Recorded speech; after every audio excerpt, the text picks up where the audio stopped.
নাহমাদুহু ওয়া নুসাল্লি আলা রাসূলিহিল কারীম আম্মা বা'দ। প্রিয় দেশবাসী, আসসালামু আলাইকুম ওয়া রাহমাতুল্লাহ। স্বাভাবিক পরিক্রমায় দেশ এবং জাতি আরেকটি বর্ষ অতিক্রম করতে যাচ্ছে। স্বাধীনতার ৪৫ বছর পর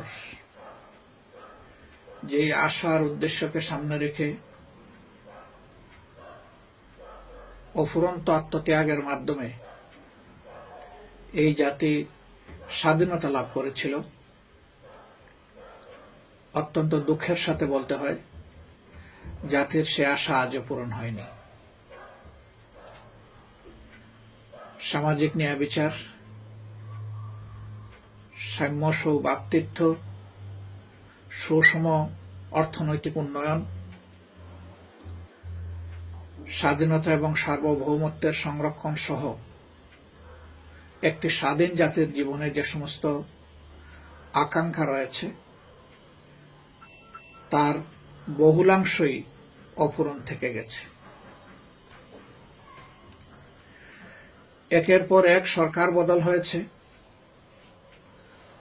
সরকার পরিচালনায় অংশগ্রহণকারী কারো কারো ভাগ্যের পরিবর্তন হলেও সাধারণ জনগণের ভাগ্যের তেমন কোনো পরিবর্তন হয়নি, বরঞ্চ গরিব এবং ধনীর ব্যবধান, সমাজে অর্থবিত্তের মালিক এবং রাজনৈতিক প্রতিপত্তির যারা অধিকারী তাদের দাপটে আজ সমাজের নিরীহ মানুষ শঙ্কিত, তটস্থ, জীবন তাদের অরক্ষিত। প্রিয় দেশবাসী,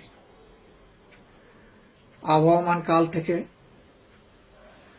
বাংলাদেশ সাম্প্রদায়িক সম্প্রীতির একটি উজ্জ্বল দৃষ্টান্ত হিসাবে তার ভূমিকা রেখে এসেছে, কিন্তু সেক্ষেত্রে অতীব দুঃখের বিষয় বর্তমান এই সরকারের গেল ৭ বৎসরের শাসনামলে আমরা লক্ষ্য করেছি জাতিগত ধর্মীয় সংখ্যালঘু সম্প্রদায় দফায় দফায় সরকারি দলের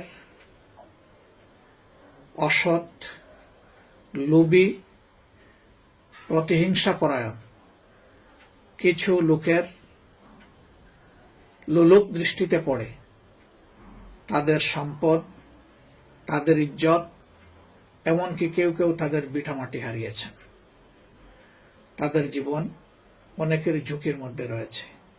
অতি সম্প্রতি ব্রাহ্মণবাড়িয়ার নাসিরনগর এবং গাইবান্ধায় সাঁওতাল সম্প্রদায়ের উপর যে বর্বর হামলা হয়েছে সেই দৃশ্য বাংলাদেশ সহ বিশ্ব প্রত্যক্ষ করেছে। তার আগেও দফায় দফায় সচেতন মানুষ হিসাবে আপনারা লক্ষ্য করেছেন আওয়ামী লীগের নেতাকর্মীদের হাতে কিভাবে মানুষ নির্যাতিত, নিষ্পেষিত এবং শোষিত হচ্ছে। প্রিয় দেশবাসী, দেশ এবং জাতি আজকে এক ভয়াবহ সংকটে নিপতিত। আপনারা নিশ্চয়ই লক্ষ্য করছেন কোনো মানুষের জীবনই আজ আর বাংলাদেশে নিরাপদ নয়।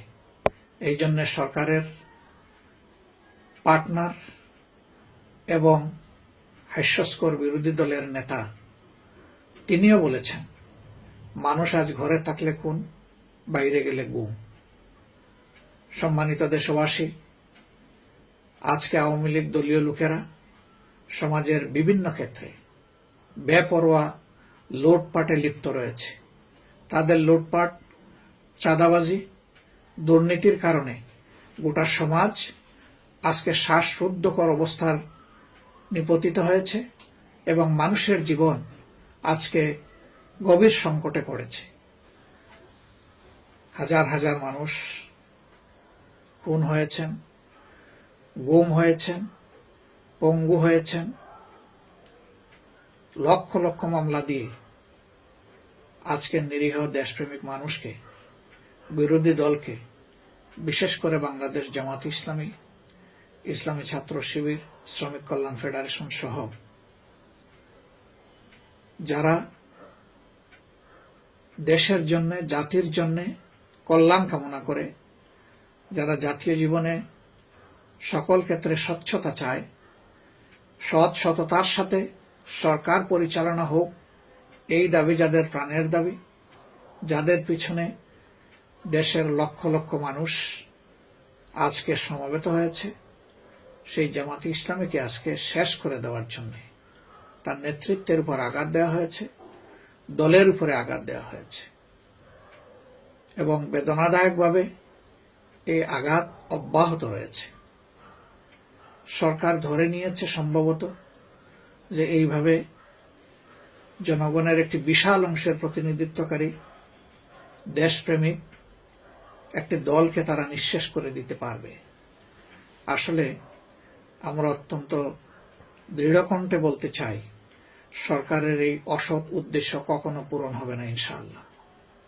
প্রিয় দেশবাসী, আপনাদের সকলের সুস্বাস্থ্য কামনা করে এবং আগমনী বৎসরটি সকলের জন্য সুবার্তা বয়ে আনুক, সকলে ভালো থাকুন, সেই আশাবাদ ব্যক্ত করে আপনাদের সকলকে মোবারকবাদ জানিয়ে আমার বক্তব্য এখানেই শেষ করছি। আল্লাহ হাফিজ। বাংলাদেশ জিন্দাবাদ। বাংলাদেশ জামাতে ইসলামী জিন্দাবাদ।